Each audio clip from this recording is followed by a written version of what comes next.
Porque si nos vamos del otro lado, si nos vamos a Bolivia, las noticias que se han dado en estas horas en Bolivia... Además con la ubicación geográfica Claro. nuestra, mucho más cercano desde lo cultural y desde la cercanía que mencionamos a diario a Bolivia, te toca un poco más de cerca, ¿no? Sin lo duda, que se vivió en la sin jornada duda. de ayer. Y ayer ya se veía en algunas localidades fronterizas inclusive, la gente cargando combustible y saliendo desesperada a los supermercados a realizar compras. Francisco Zanichelli es analista internacional, investigador de la Facultad de Sociales de la Universidad Nacional de Córdoba. A él lo vamos a sumar para tratar de entender, porque parece hasta lejano pensar en un golpe militar tradicional, si se quiere el término. A ver si Francisco nos ayuda a pensar un poco mejor esta cuestión. Francisco, buen día. José Corbacho desde la mañana de CNN Salta. Buen día, José, ¿cómo están? Buen día a todos. Gracias por atendernos, gracias por acompañarnos en esta mañana. Ayúdanos a pensar un poco la cuestión, lo que ocurrió ayer en Bolivia, de verdad, más allá de las internas, de las diferencias, Evo versus Arce, esas internas del movimiento del socialismo. Uno no se imaginó, quizás por no tener en la cercanía informativa lo que está pasando en Bolivia, una circunstancia como la vivida en el día de ayer. ¿Qué análisis haces? Sí, coincido plenamente en que lo que decía recién, uno no está acostumbrado a los golpes en América Latina en los últimos años, digo, ¿no? O sea, lamentablemente sí, tuvimos desde la década del 50, uno podría decir, muchísimos golpes de Estado en América Latina de estas características, ¿no? Golpes duros, golpes con el uso y la fuerza. Veníamos de unas décadas de golpes blandos, que se llaman golpes institucionales, ahí podemos entrar en un debate, pero de estas características hacía mucho que no tenemos. De hecho, igualmente, Bolivia, hoy veía una estadística, se hizo un estudio, es el país del mundo con más cantidad de intentos de golpe de Estado desde la década del 50. Mira. Con lo que parece ser una forma de resolver los problemas en Bolivia. Bueno, hace un par de años con la situación de Yanina Áñez, que hoy que la tuvo detenida durante unos meses. ¿Son los golpes blandos que vos citabas? Bueno, el del 2019, que muy bien citado por ahí, fue un golpe de alguna manera mixto, si se quiere. No fue tan blando a mi entender, porque después de que fue esa zona de algunos miembros de la oposición, primero el golpe de Estado, para contextualizar un poco, en el 2019 se gestó a partir de protestas que empezaron a desconocer el resultado de la elección en la que había quedado Evo Morales electo presidente, y un poco el disparador fue un informe de la OEA en el que se acusaban algunas irregularidades en la elección, y luego de eso miembros de la oposición tomaron el poder. Cuando renuncia Evo Morales, apenas de asumir, renuncia a todo su gabinete, renunció el vicepresidente, y lo que tuvo de golpe duro en 2019 fue que hubo muchísima represión. De hecho, la Comisión Interamericana de Derechos Humanos ha planteado que hubo violaciones a derechos humanos en esas protestas por parte del Estado, y por eso Yanina Áñez está detenido junto con Camacho, que es otro de los opositores. Ese golpe fue un golpe bastante duro, sí. Y ayer, cuando se lo llevaban detenido a Zúñiga, él decía: el presidente me pidió levantar su imagen popular y por eso hice esto. ¿Se explica, se puede analizar desde algún punto de vista esta declaración? A mí me parece que hacer análisis sin pruebas y sin evidencia contundente es difícil, es irresponsable. Yo creo que quizá dijo eso en un momento en el que lo estaban deteniendo para poder limpiar un poco su imagen. Pero a mi entender, y el análisis que yo hago, es que fue una sublevación de parte del ejército. Insisto, es algo a lo que Bolivia está acostumbrado, lamentablemente, como les digo, desde la década del 50. En América Latina no es nuevo, es extraño que suceda ahora, pero no es nuevo. Simplemente fue una sublevación y un intento de golpe de Estado, y esa persona está detenida por alzarse contra el orden constitucional. Y después, lo que eso que dijo intentó como licuar un poco su responsabilidad, pero es incomprobable. Y yo honestamente creo que son un poco más inteligentes los políticos. Ahora, vos sabés que me llama la atención, Francisco, que me parece que TN, o no recuerdo si TN o La Nación Más, estaba laburando en producción en ese momento en el canal a la tarde, y algún periodista cita antes de estas declaraciones esa posibilidad, ese trascendido que ya se estaba dando en algún medio de Bolivia. Me sorprendió, me llamó mucho la atención cuando después lo ratifica el detenido. Sí, digo, a mí me parece extraño. Yo no creo que sea, insisto, no creo que haya sido una buena idea si es que fue así.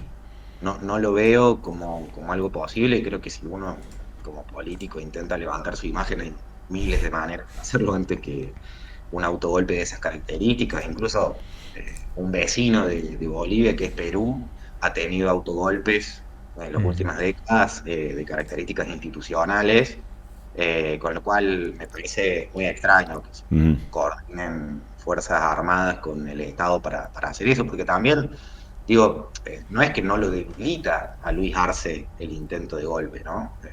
Me parece que sería un mal negocio. Bueno, es esto que decías, también se empiezan a vincular muchas versiones. Otros hablaban de que es un intento de Evo de volver rápidamente al poder por la propia interna del partido, del MAS, en Bolivia. ¿Crees que estas situaciones pueden afectar a la región? ¿Estos intentos o estas sublevaciones son contagiosas o suelen ser contagiosas en las regiones en la región con cierta inestabilidad política? Sí, es gran pregunta, me encanta, porque yo lo que creo es que, más allá de que sea muy contagioso, no creo que sea contagioso exactamente esta modalidad de golpe. Creo que tiene que ver con cuál es la característica de Bolivia, la característica de sus Fuerzas Armadas, y la relación entre las Fuerzas Armadas y poder en Bolivia. No creo que eso sea un factor común absolutamente en toda América Latina. Creo que Bolivia tiene una cuestión muy particular, que es que el 40 y pico por ciento, 40 y tanto por ciento de la población es indígena. Y que hay un clivaje, una división muy clara entre una parte oriental de Bolivia que da con Brasil y Paraguay, que es más, digamos, blanca, europeísta, eurocéntrica, y que tiene una visión de la política, y la parte alta de Bolivia, que es mayormente indígena.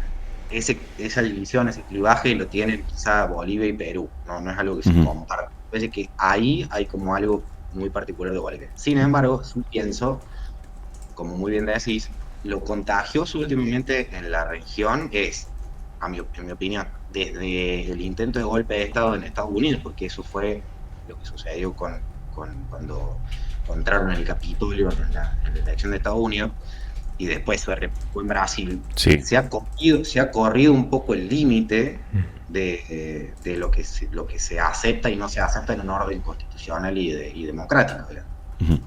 Y uno por ahí también, perdón, solo te agrego esto, pero uno por ahí ve también los discursos que circulan violentos y extremos en redes sociales y en la política misma, cómo se ha puesto agresiva y violenta, y creo que eso es lo que habilita, y eso sí es contagioso. Y a propósito de lo que hacen los países vecinos, ¿cómo viste las expresiones, especialmente de nuestro país, con respecto a lo que pasó ayer en Bolivia? Uno lo vio como bastante light. Sí, a ver, no es el mensaje que no me hubiera gustado. No sé si es el mensaje que yo hubiera dicho como canciller. Uno esperaría quizá algo un poco más contundente. Pero bueno, al menos hubo una expresión. Insisto, lo que más me preocupa a mí es si uno entra en redes sociales y ve referentes del gobierno nacional tratando de poner en tela de juicio si realmente fue o no fue un montaje, un show, esto que decíamos al principio. A mí me parece que si eso no se dice contundentemente, ahí sí hay un riesgo. Eso me parece preocupante. Como la crítica un poco fue como, ¿por qué no nombrar directamente a Bolivia en el tuit? ¿No? ¿Por qué hacer una defensa de la democracia en general y no puntualmente del gobierno boliviano? Sí, claramente, porque me parece que lo más importante acá es que Luis Arce es un mandatario legítimamente elegido por el voto popular. Claro. es lo más importante de todo. Más allá que el presidente no haya posteado nada. Y a propósito, y con esto cierro, lo que sí puso, creo que uno de las últimas publicaciones en X, cuando Guada Vázquez dejó expuesta la hipocresía de Lula da Silva y los zurdos por exigirle al presidente Milei que pida disculpas, y lo repostea el presidente de la Nación. Ya que estamos hablando de temas internacionales, vengamos a lo nuestro con Brasil. Mirá que después le preguntamos por Venezuela también. Uy, ya porque que también tanto. ayer Tenés pasó razón. en el ámbito internacional cercano, ayer pasó todo. Pasó todo esto. ¿Cómo ves estas declaraciones de Lula da Silva? Esta forma de respuesta de Milei de repostear testimonios de otros. Como diciendo, yo respaldo, banco esta forma de pensar o de decir.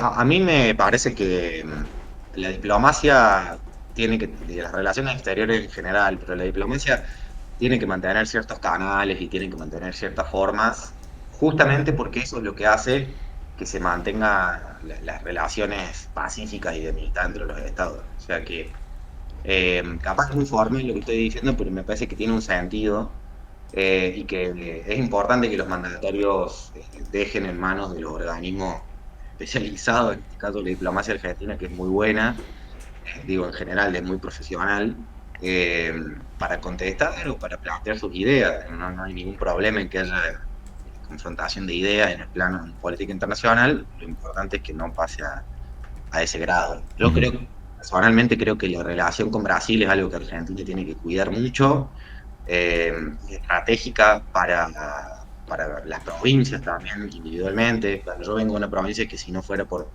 algunos acuerdos comerciales con Brasil, que habría muchísimos puestos de trabajo que no existirían. Entonces, para nosotros, por ejemplo, es muy importante que se mantenga una buena relación con Brasil.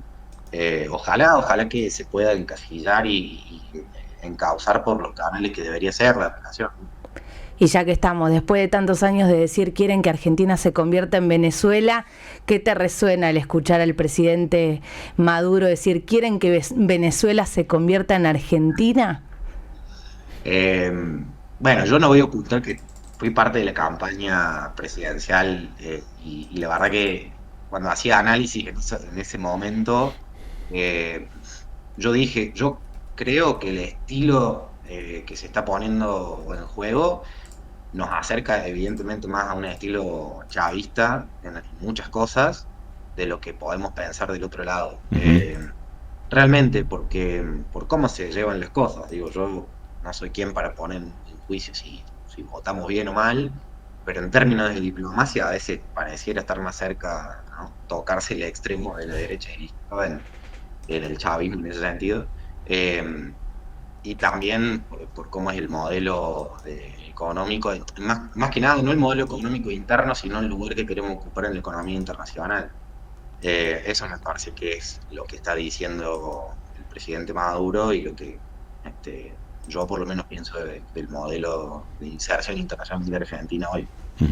Francisco, gracias por este tiempo, temprano acompañarnos en esta charla. Gracias por charlar con nosotros. Francisco Zanichelli, analista internacional, investigador de la Facultad de Sociales de la Universidad Nacional de Córdoba, tratando de entender lo que pasó en Bolivia en el día de ayer, una tensa calma que ha tenido la noche boliviana. Pareciera cerrada la cuestión. De hecho, miraba algunos medios bolivianos a esta hora y no hay resabios o probabilidades de que se reinicie una situación de estas características. Parece un tema cerrado. Veremos de qué manera repercute esto en la gestión de Arce. Aparte, Arce ya destituyó, ya mismo en el día de ayer, claro. Inmediatamente cuando se solucionó el conflicto de la avanzada por parte de Juan José Zúñiga, Arce destituye a la cúpula de las Fuerzas Armadas, los militares se retiran y le toma jura inmediatamente a la nueva cúpula de las Fuerzas Armadas. Como decíamos, pareciera estar solucionado este movimiento que fue un cimbronazo realmente para el continente. Claro, y después aprovechamos, le metimos Lula, le metimos el que Venezuela. Ayer declararon todos. Claro, y no le preguntamos de Venezuela a México porque no tuvimos tiempo, sino y lo de Lula no es menor porque estamos próximos a una nueva reunión del Mercosur. Sí. Y deberían encontrarse Javier Milei e Ignacio Lula da Silva en ese contexto. Ok. 8:31 en el país.